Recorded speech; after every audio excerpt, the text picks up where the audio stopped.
The Torah tells us we're on page Ayin Tes, or Perek Yud Zayin, paragraph Vaterid Bas Paro Lirchotz Al Yor. The Torah tells us that the daughter of Paro, she went down to bathe on the Yor. When one bathes, you bathe in the Nile. You don't bathe on the Nile. What is the meaning on the Nile? Rabbi Yochanan b'Shimon ben Yochai. Rabbi Yochanan is his name, Rabbi Shimon Yochai. Melamed, Shiyorda Lirchotz Migilu Le'ovio. She went down to cleanse herself from the idolatry of her father. It was a conversion. She was going to immerse herself, the equivalent of converting herself to monotheism. Pirish, how is this alluded to in the Pasuk that she's going to convert rather than to bathe? If she's going to bathe in the water, and the water for its water value, cleansing oneself, it should have said in the Nile. Mal al hayor, on the Nile. El pirush teich lirchotz miglu avio. She went to cleanse herself. It's expressed differently from the idolatry of her father. Val hayor mashmo hini omet al hayor v'hu kamo eitz al hayor. Meaning, it's the relevance. What relevance does a person have to the Nile other than washing oneself? For conversion, rinsing yourself, the spiritual cleansing, not the physical cleansing. Physical cleansing is in the Nile, meaning association with the Nile. That's firstly. The old, now this is what he said, profound. We have a principle, God brings merit to the meritorious. Why did the daughter of Paro merit to be the one to save Moshe Rabbeinu? The world only met its value, its purpose, and its objective because there was a Moshe Rabbeinu. If there wouldn't have been Moshe Rabbeinu, there would have never been a Sinai, there would have never been a Torah being given to Klal Yisrael.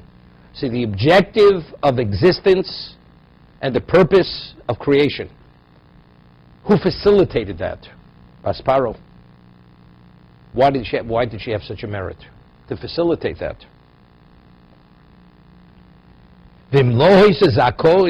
If she wouldn't have been meritorious, it's impossible such a merit would have come about through her. If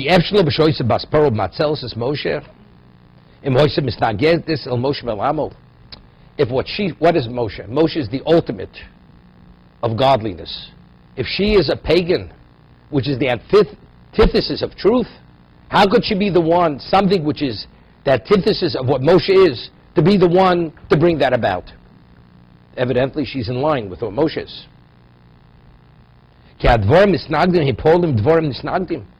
If anything which is contrary to something else, it brings about something which is contrary to whatever that may be.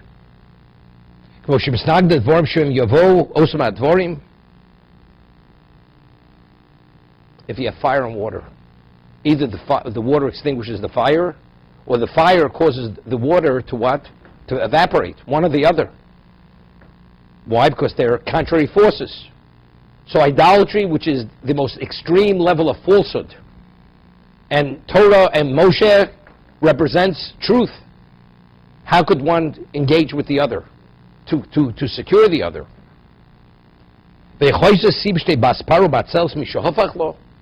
How could she be the one to save the one who's the opposite of what she is? God has many ways to bring that about. Therefore, what is the bathing?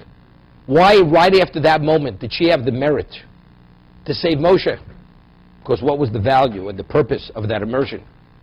It was not physical bathing, cleansing oneself, but rather spiritual cleansing. So because she was spiritually cleansed, despite being the daughter of Paro, therefore she merited to be the one to save Moshe Rabbeinu.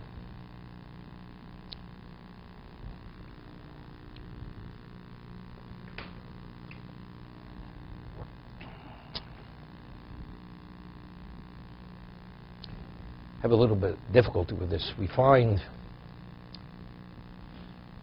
Avram Avinu goes to battle with the four mightiest kings, and he defeats them. For what reason? To save Lot. Avram is declared to be Prince of God by all the nations. He was the victor. The 4 kings who defeated the 5, these are the mightiest kings. They draw Avram into battle by taking his nephew captive, which we're going to read next week. Lot went to Sodom, and he was taken captive. Avram immediately goes to battle. He defeats the 4 mightiest kings. Who's Avram? Avram is a monotheist. The monotheist where the 4 mightiest kings only baited him to destroy him. And he's the victor.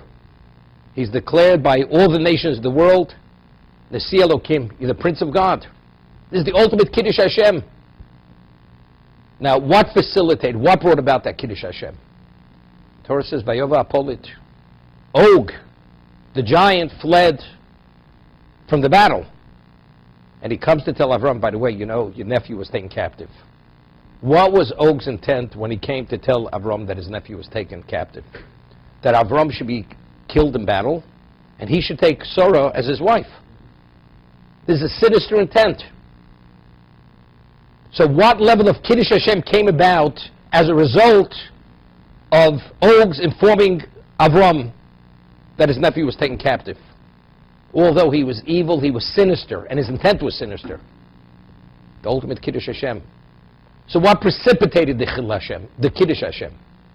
The sanctification of God's name. On a world level. Og, you have to be meritorious for that. You have to have merit for that.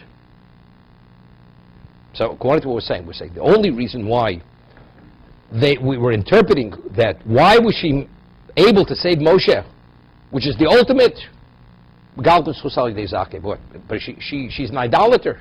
No. When she went to bathe, this was a spiritual immersion.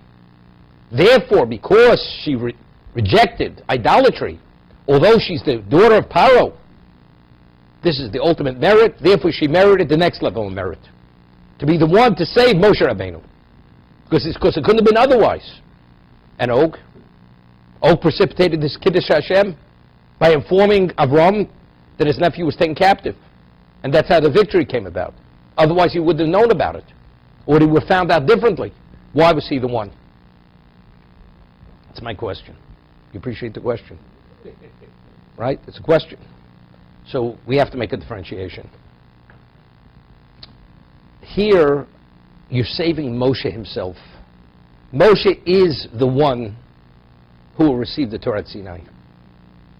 Here, you're informing Avram, but who's bringing about the Kiddush Hashem by Avram? But the victory is the Kiddush Hashem. He's in the background to allow Avram to take advantage of Kiddush, to bring a Kiddush Hashem. Avram has to go to battle. The battle has to be won. That's the Kiddush Hashem. Here, Og is far removed. Over there, Moshe Rabbeinu is the one. He is the one. How do you save the one? The most special human being ever to come onto the face of existence. For that you need merit.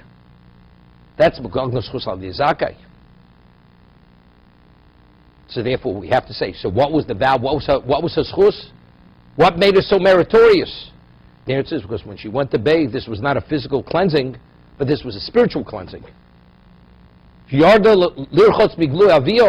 to reject and cleanse her from idolatry, despite the fact that she was the daughter of the king of Egypt. She was a princess. She had everything in the world. Despite that, she gave it all up. So this is a tremendous accomplishment.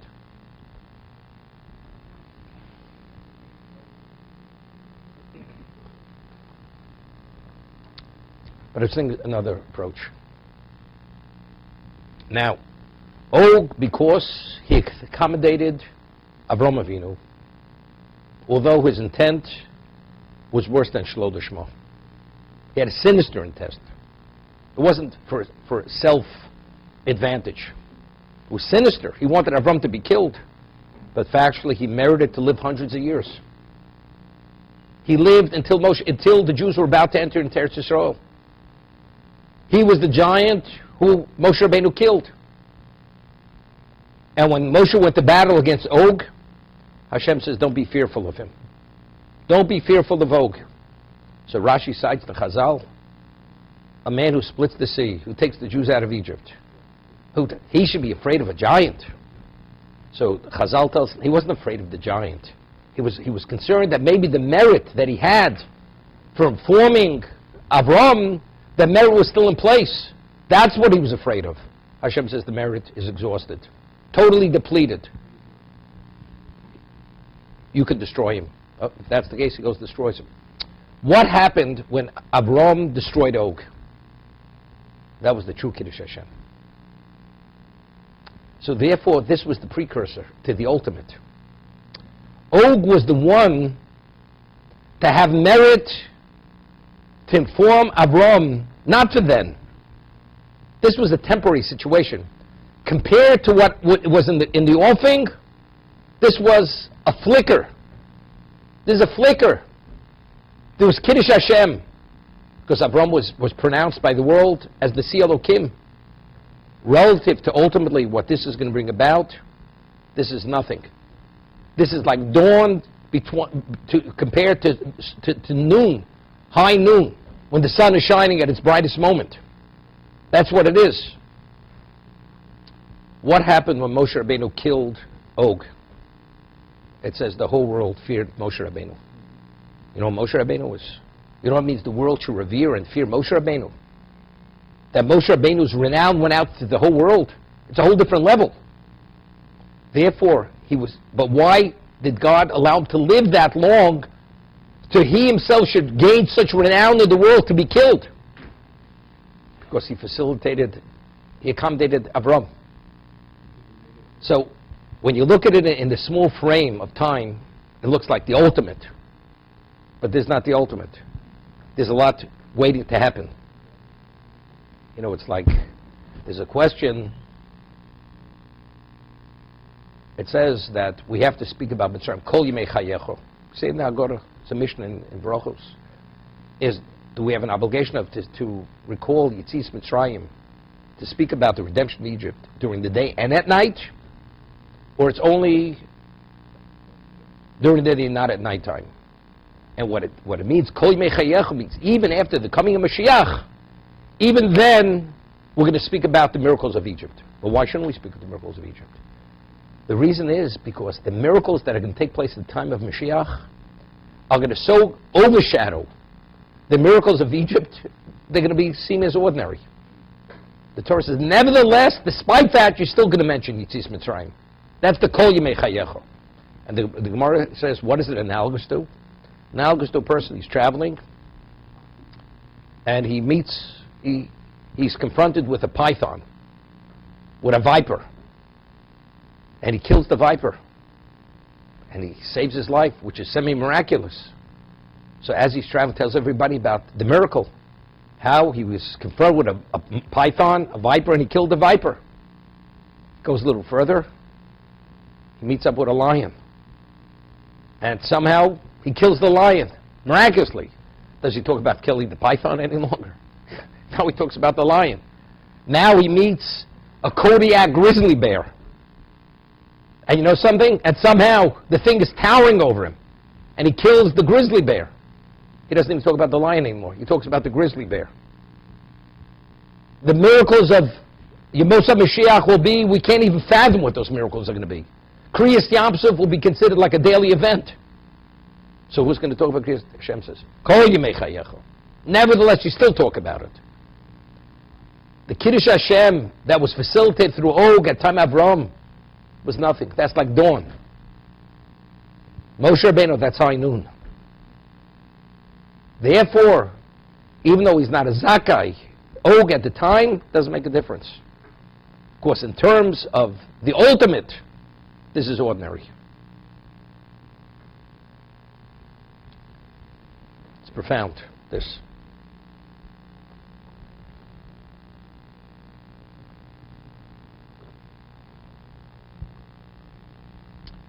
It's interesting.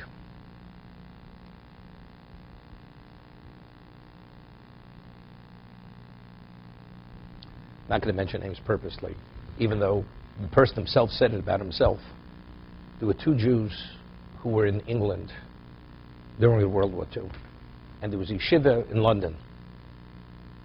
And the one who founded the yeshiva, his name was Rabbi Schneider. Rabbi Schneider was a student of the Chofetz Chaim. And he had two very brilliant students. One student's name, he was originally from Switzerland, and today he's one of the Torah sages in Eretz Yisrael, one of the Dolly Torah. His name is Rav Moshe Sternbach. Rav Moshe Sternbach authored many works, and he's one of the great Torah minds today in the world. And he had somebody else there, great genius mind, and he financially was at one time one of the most successful people in the world, an observant Jew. And they both studied together in the Schneider's Yeshiva. They're both very good students. And the Rosh Yeshiva Schneider, Rabbi Schneider, gave a responsibility to each of them during the war, that Rav Moshe Sternbach should wake up the boys early in the morning to get up, to study, to go to daven. The other one, his responsibility was to go to the bakery to pick up the bread for breakfast early in the morning. So the person who succeeded to be one of the most successful financial Jews in the world said maybe if he would have had the merit to wake up the boys to study, maybe he would have turned out to be the great Talmud Chacham.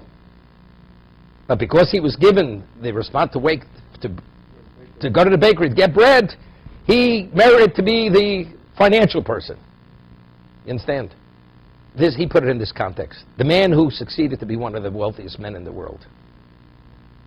The one who said it, this was Moshe Reichman, Paul Reichman. They were both here together. So, again, this is his evaluation of the value of what each of them did. The person doesn't even know why he does something. You give him responsibility to wake up the boys in the morning, to allow other people to make sure they're there, to pray properly, to study properly in time. Do you know the value? What is it? Eating less. Don't you think it's more important that they should eat a hearty breakfast? Only years later do you see the value of how things evolved. This is not my evaluation. That's their evaluation. So I'm saying, he saved them, Og. They pronounced, they declared Avram, Nasi Elokim. But at the end of the day, like I said, in that narrow time frame, there's the ultimate Kiddush Hashem. That's not the ultimate Kiddush Hashem. Moshe Rabbeinu killing Og, ultimately, that he merited to live hundreds of years to be the protector of all the nations of Canaan. That's the ultimate Kiddush Hashem.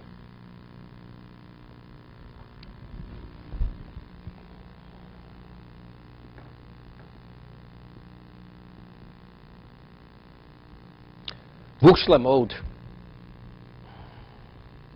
Chazal ask another question. The Torah says she went down to bathe. It says together with her maidens. She was accompanied by her maidens. The princess goes with maidens. It says v'naroseh imo. Her maidens were with her. It says holchos al yad hayor. They're walking along the side of the bank of the Nile. The I mean, the Torah only gives us information which it has relevance to give us some level of understanding. Say, well, because usually a princess goes with maidens. Why is that important? We've already said she's going to bathe for the sake of conversion. It's not a physical cleansing, it's a spiritual cleansing. So why is the Torah telling us that her maidservants were with her? It says they were on the side of the Nile, on the bank of the Nile. When it says holchos, means they were going to their death. When she attempted to save Moshe Rabbeinu, they protested. They protested because they realized it's a Jewish child. They said, drown him. She was saving him. Because what she understood is not what they understood. So when it says holchos, it's like a person says, you're going to your death. Maybe they didn't realize it, but that's where they were going. Because they tried to interfere with her act.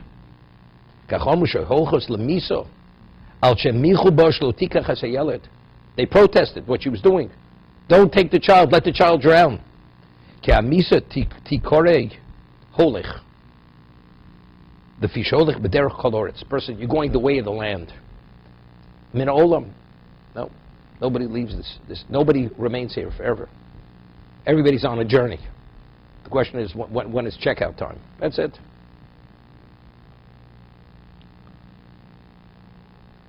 Chovos Levavos writes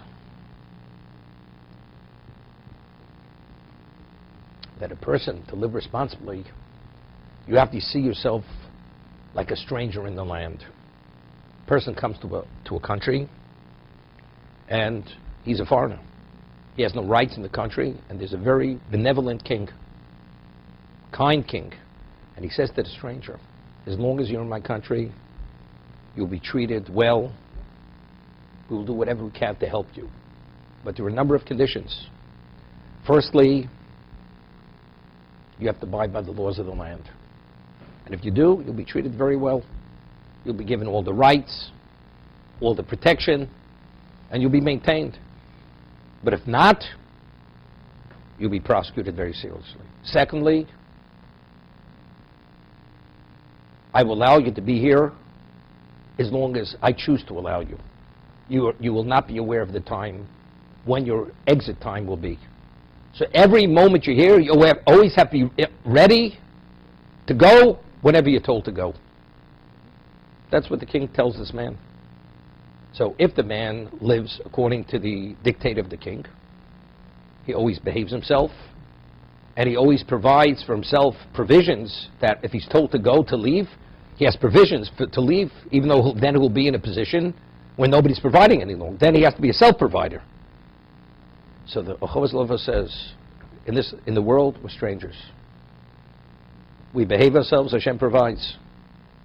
We don't, he doesn't provide. When is checkout time? Nobody knows when checkout time. You have to be ready to check out whenever he tells you to check out. They take you to the border and they say, now go. Now, so if you live the life where you have provisions for the journey, okay, wherever you are, you're secure. You have the provisions. What happens if you lived your life irresponsibly and you have no provisions? So then you're in the wilderness with nothing. So what happens? You suffer. More than suffer. You die out there in the wilderness. Holchos. Now it's a holchos al yaror. What's going? Life is a journey. It's an ongoing journey. Even beyond this existence. We're traveling through time. Eternity. Question is, when you arrive in eternity, what is that eternity? Yeah, God forbid. So if a person is cognizant of that, then you live responsibly. That's the Chovos Levavos.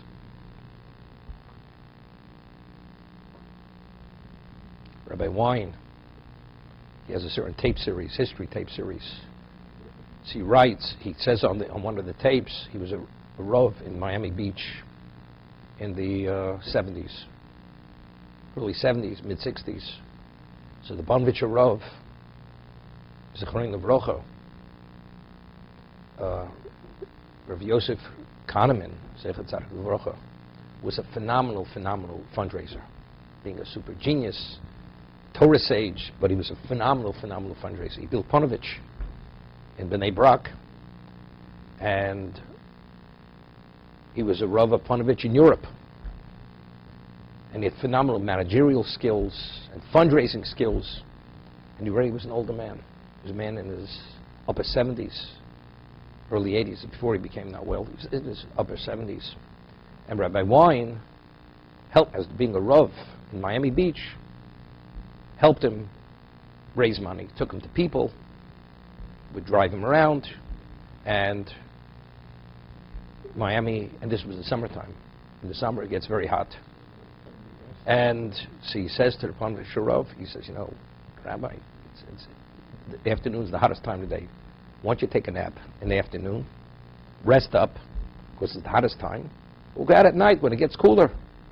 You know, you're not as long as you used to be. You should rest a little in the afternoon. He says, sleep, rest. He says, I have plenty of time for the grave to sleep and rest. Right now I have to do. There's no time to rest. That's the way the Bonvitcher Rav lived his life. Okay? That's what he tells over the story on the tape. So Rabbi Wein said, the truth is, it was too much for me. I wanted to rest, take the nap. But that's what he said. That's what he said to me.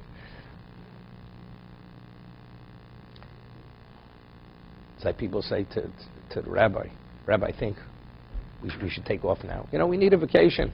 They're talking about themselves. They had enough. Okay.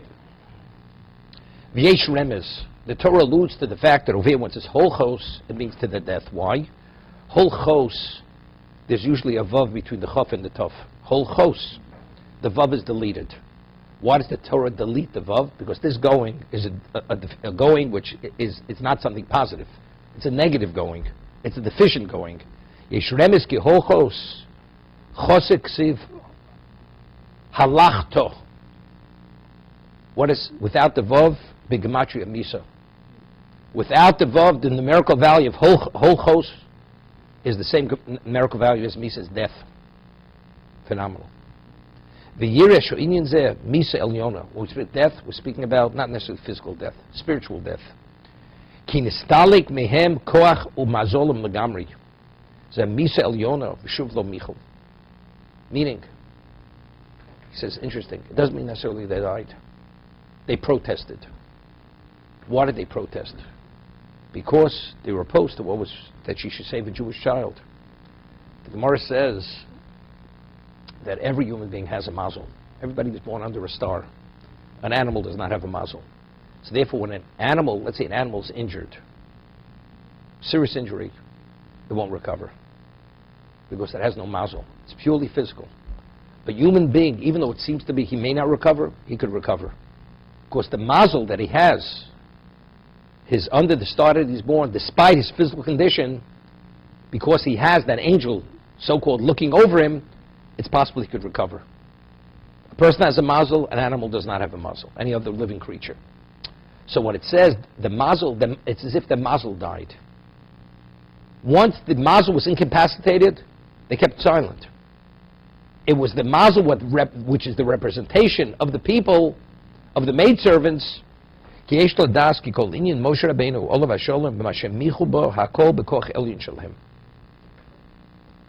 there anti-Semitism? For whatever reason they attribute it to. Well, the Jews, they look different. Their energy is different. It doesn't sit well. Well, you know, there's one landlord, he mistreats his tenants. So that's the reason why to date every Jew in the world. Do you brush everybody with the same stroke? It has nothing to do with that. There's a certain innate energy. There's a certain spiritual representation of the Jew versus the non-Jew, and they're contrary energies. They're contrary spiritual forces, and they're almost contradictory forces. They're opposing forces. It manifests itself in many things. The Jew threatens me. The Jew is whatever he wants, the way he expresses it. It's like the Rambam says in Hilchos Tshuva that a person can be so spiritually deficient, that like a person when he's ill, when he teaches something sweet, it tastes bitter. When there's certain people, they're so spiritually sick, they cannot tolerate a mitzvah. Even Jews, they cannot tolerate it. They cannot tolerate Kedusha. They seethe when they see anything Jewish. Jews. This is an indication the person is spiritually sick. Just as the person, when he's so sick, sweet is bitter and bitter is sweet. The whole sense of whatever it is totally off. The system is off. It's like you have certain diseases where the body destroys itself because the body is giving off wrong messages. These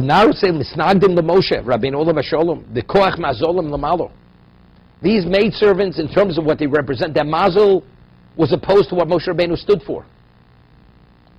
It's interesting.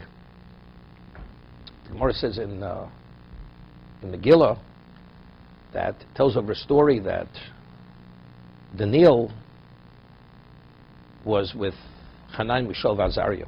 They were the three people who were thrown into the kiln by the Babylonian Emperor Nebuchadnezzar. It says they were suddenly overcome with fear, and they didn't know what the fear was. Daniel understood what it was. So the Gemara says, what were they afraid of? So it says, the mazel saw, but they didn't see. That's what the Gemara says. Their angel in heaven saw what is to be fearful of, but they weren't aware of what it was. So sometimes a person could all of a sudden be overtaken by fear. He doesn't know why. There's no basis. his neshama, the malach, communicates something to his soul. And the soul senses that, but he doesn't sense it. In the physical sense, he doesn't understand what it is. It's the same thing. What drives a person negatively is the malach. That's what they're protesting. They cannot tolerate what Moshe's, because they understand, the negative malach understands what Moshe's spirituality, its value is. Therefore, they don't want it to exist. Once the angel is incapacitated, that's the equivalent of death.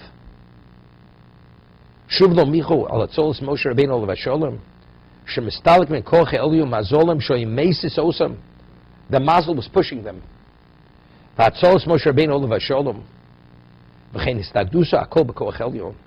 So whenever there's any contrary, opposition, where does it begin? It begins, that's the koach elyon. Once explained, Hitler, Yimach Shemo v'zichro. The final solution. Initially, when Hitler started his campaign to conquer the world, they took over countries one after another. The countries fell. Their strategy and their level of deception, how they came up with their various schemes, how they misled, and how their strategy, their general strategies in battles, they were literally almost perfect. They were such geniuses. They were geniuses. They're generals. Ramo, Yimach Shemo. Every one of them. But how? The answer is, Germany has a mazel. There's a malach representing what Germany is. This is Amalek. This is a takeoff of Amalek. They cannot tolerate. There's a level of opposition which is not to be understood between Kedusha and what Amalek is. They attacked us after Kriyas Yamsuf. Now, how do you bring about the final solution? With all the genius, this is beyond genius. The angel, that spiritual force, gives him understanding and ideas how to bring that about. So where is it driven from? It's not just human intellect. It's planting the idea in the human intellect and the how to go about to bring that about. What happens once Hashem says, as we say in Hebrew, Ad Kan? All of a sudden, the genius becomes the fool. And all of a sudden there's blunders. Mistakes that shouldn't have been made.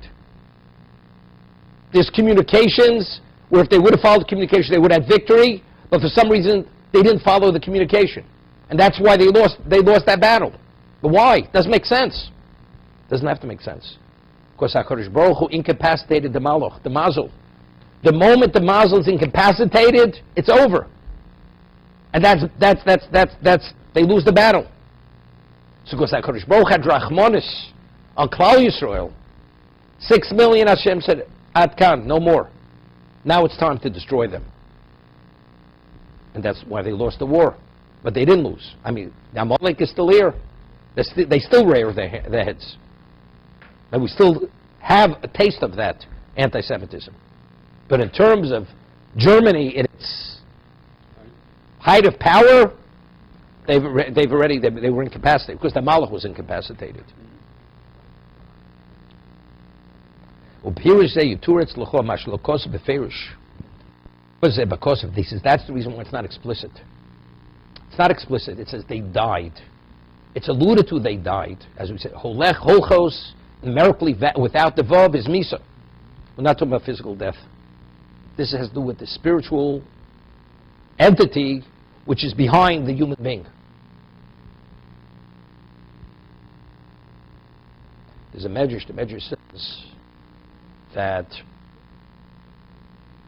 to destroy Og and Sichon, two of the two giants, was more difficult than destroying Egypt in terms of their spiritual representation. So Hashem says to Moshe, I will destroy them from above.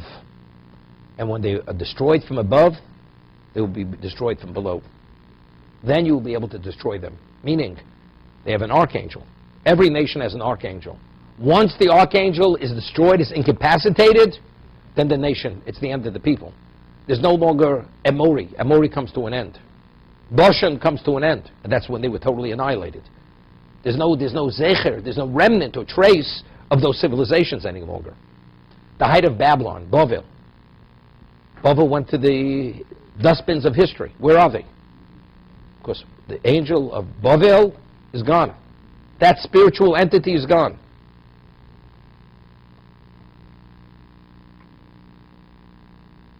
Kimoshe Pirushlo Chakosov Hatzolos Moshe Rabbeinu Olav Hasholom Havelei Leforish.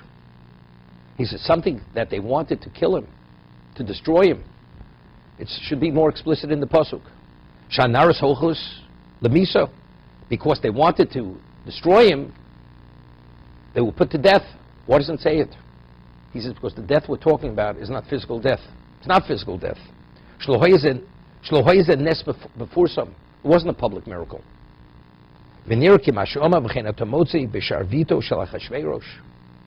Lomar. Ki advorim im sham shel ispashtus k'mo hayad k'mo hasharvit osi lahushit cheshine harishom ispashtim b'shosem k'elu heim rotzim lechol b'nei odom. It says something phenomenal. It says she extended her hand. She reached for the box, for the teva, and it says it extended itself many cubits.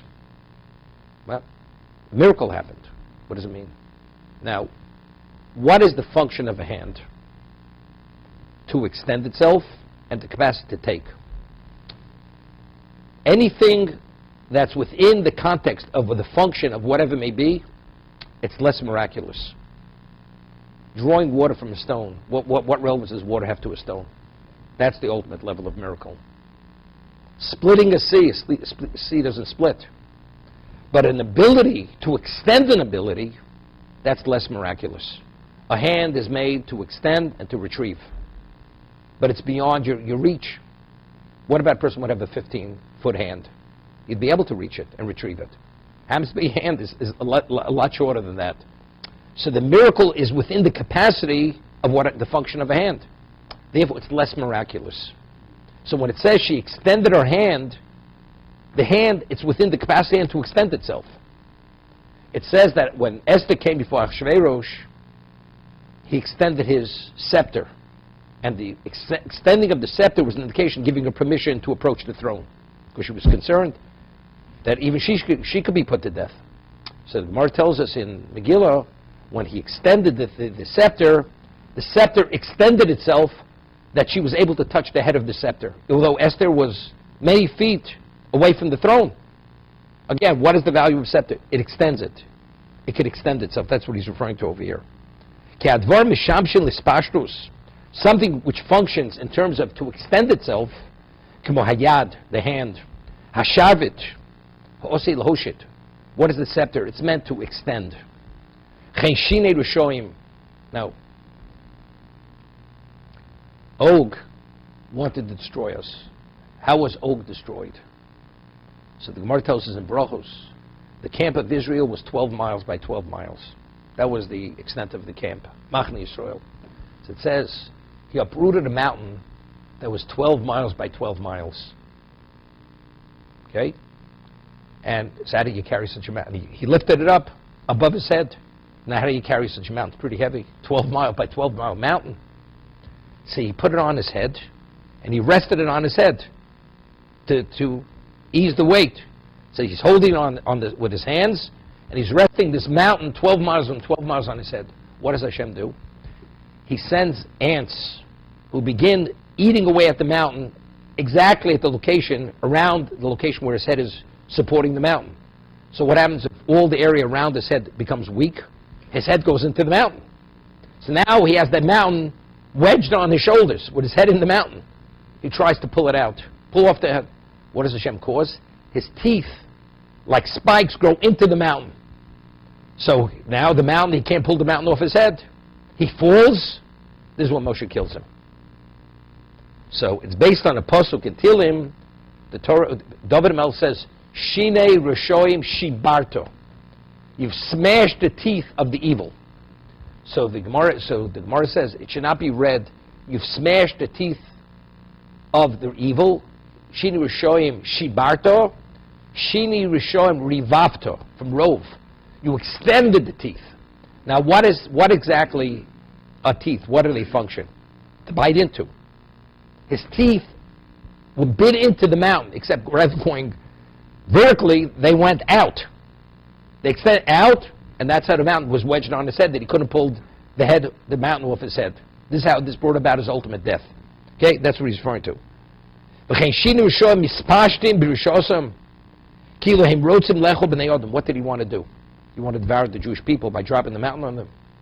You know something? Okay, your teeth are going to function exactly in that capacity.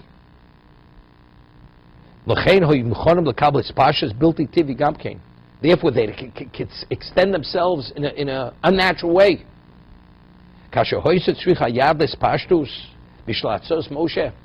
When her hand had to extend itself for the sake of saving Moshe Rabbeinu, miyad kibla yad espashtus kashu be'etzem hayad v'chein kulam. V'dav zeh roy lehovin is something it's appropriate to understand. We find many stories that if cases where a person is wedged under a car and one person all of a sudden gets superhuman strength, lifts the car off. They say, you see, a person has a capacity, has inner strength that he can even lift the car. No. It's a ness. It's a ness. But why could the person, because the person has strength, has the ability to lift. Not lifting this level of weight. But at times, for whatever reason, Hashem gives the person the ability, within the capacity that he has, to go beyond this capacity. That's similar to what we're saying right now. It's not some other, it's not a person also.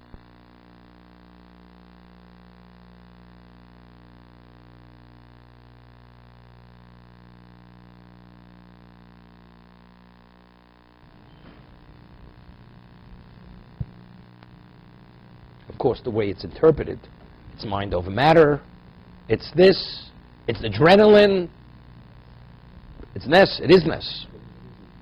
No, it's not. No, it's not. It's the way it's perceived, not as miracle. People may call the word miraculous doesn't mean that. But it means out of the ordinary. But it truly is miraculous. It's a miracle. It's a ness.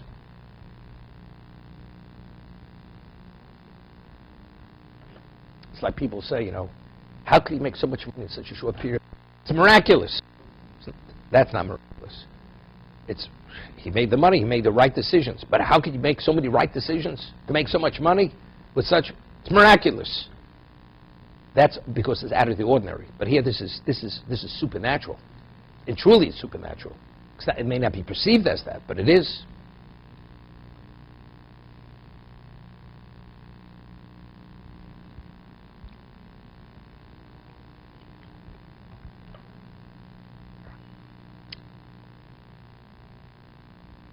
Vatiftach, Vaterios Hayeled. She opened the box. She sees the child. She sees the child. Vateres Hayeled miboile. It says Vatir Ehu. What does the word Vatir mean? And she saw him, the child. When you want to say she saw the child, Vatera es Hayeled. What is Vatir Ehu es Hayeled? That means she saw somebody else in addition to the child. In addition to the child. Right? Vatireu is referring to the divine presence. In addition to the child, she saw the Shekhinah together with Moshe Rabbeinu. Now, who merits to see the Shekhinah? Not simple. That only tells us who she is. And I once told over the story of Baron Kotler, Zeich Tzadik Levrocha. The Chofetz Chaim had a Rebbe, and his Rebbe was one of the 36 hidden tzaddikim. His name was Rab Nochem Horabno. Who was Rab Nochem Horabno? In the town that the Chofetz Chaim lived when he was only 16 years old, 17 years old, there was a shul, which was built like the shuls that were hundreds of years old in Europe. And every shul has a shamus, tended to the physical needs of the shul. Every night after Ma'ariv, the evening service, the shamus would close the door, put away the chamoshim, the sidurim, put away this. And he would lock the door, close the shutters or the shades, and everybody go home. The Chofetz Chaim had a very keen eye. Even at a very young age, the Chofetz Chaim really was proficient in Shas, even at a young age. Chofetz Chaim had a photographic memory. and he was a genius, although he played down himself of what he was. So, and he suspected that Reb Nachum Radner was that special tzaddik. And if he was, he wanted him to be his Rebbe. He wanted to study from him. So he goes and he decides that after Ma'ariv, he's not leaving, he's going to hide between the stove and the pillar behind the stove. He won't be noticed. So sure, everybody leaves, he's hiding, and Reb Nachum puts away the Sidurim, whatever Svarim have to be put away, locks the door, closes the shades, the shutters. He goes to the center of the shul, to the bima, and he starts studying, starts learning. All of a sudden, whatever he's studying, the shul starts glowing. Starts glowing. The moment the Chofetz Chaim sees this, he says his suspicion was correct, and he waits till he finishes learning, and then he reveals that he's there. And he says to Reb Nachum Radner, I want to be your student. I want you to teach me. And he agreed. So Reb Aaron Kotler, Zech Tzaddik, heard the story. He said that when Reb Nachum Radner studied what he studied, that he glowed, and the whole room was illuminated, he's not amazed. It was Reb Nachum Radner.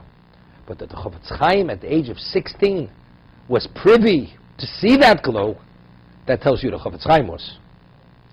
So what I'm saying is Vatir Ehu. Do you know what it means to be able to see the Shekhinah, the divine presence? Seeing the child is one thing. Vatir Ehu Esayeled. So what does it tell us who she was?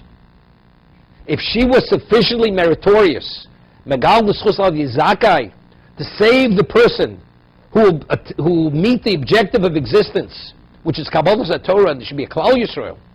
If she's sufficiently worthy for that, that tells you who she is.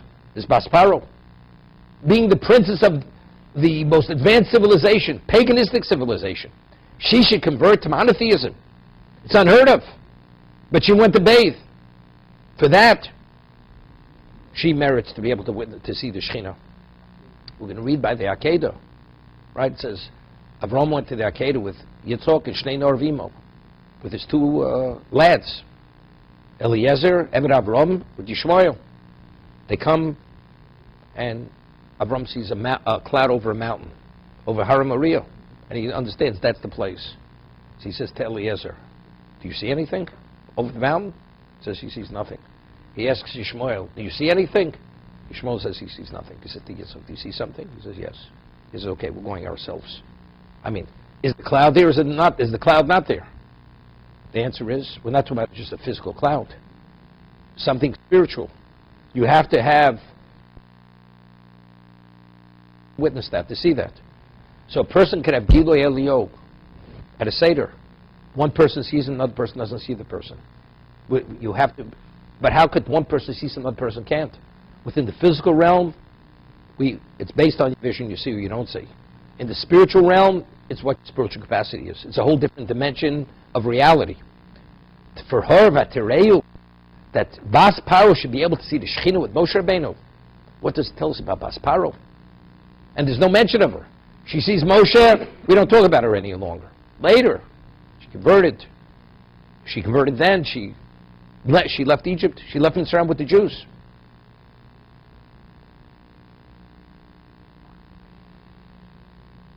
This famous story, Reb Shlomo Sharabi, Reb Zecher Tzaddik Lebrocha, is a famous Kabbalistic siddur, which the Sfardim use, the Kabbalists use. It's called Siddur HaRashash. Shlomo Sharabi lived in the 1700s. Came from Yemen. He was Mekubalim, the Kabbalists. And originally when he came to Yerushalayim, he concealed who he was. And he was a young man. And he applied for a job there was a yeshiva called Yeshiva's Beis El, which was a Kabbalistic yeshiva. They studied Kabbalah, and he applied to be the equivalent of the caretaker. He would sweep up, put away the books, straighten out the benches, this and that. And he would sit in the back, read Tehillim, daven. That's all he did. And the Rosh Yeshiva would give a lecture in Kabbalah, very advanced level. And he would sit in the back, and he would make believe they thought he was some kind of backward person, limited intelligence. And he was listening the whole time. They didn't know who he was. And one day the Rosh Yeshiva asked a question within the subject they were studying, and they couldn't answer it. So no, he concealed himself. So he went and he wrote down the answer on a piece of parchment, and he inserted it in the sefer that they were studying, exactly on that place. Next day, the Rosh Yeshiva opens the sefer, and he sees a piece of it. He reads it. Sure enough, that's the answer to his question. He's amazed. He asks the students, who is it? Nobody knows. Rav Shlomo Sharabi is sitting in the back, the caretaker. Nobody says. Studying again, they come to a question, irresolvable, and this repeats itself over and over. Then they begin suspecting he's the one. He's not this ordinary backward book that they think he is. And sure enough, he was forced to reveal himself. He became yeshiva. They appointed, became the head of the yeshiva of Mekubalim, and they all became the students. The Rosh Yeshiva gave his daughter in marriage to Rav Shlomo Sharabi. His wife passed away years later, and every night he would stay up at night. So there was a Jewish orphan girl who would bring him tea, coffee, whatever he needed in the middle of the night. And he'd be studying. And he was a widower. So the woman comes in and says, and she asked the rabbi, he's a holy man, he says, should I bring you coffee, tea? She says, yes.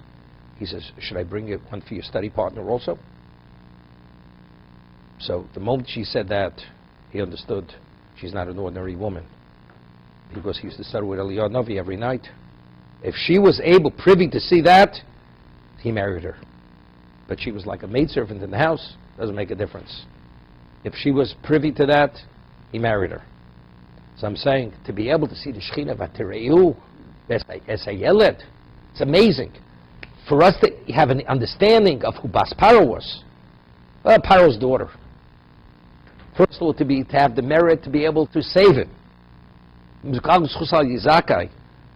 convert to monotheism despite the princess of the most advanced paganistic kingdom. And to be able to see this beyond to be continued.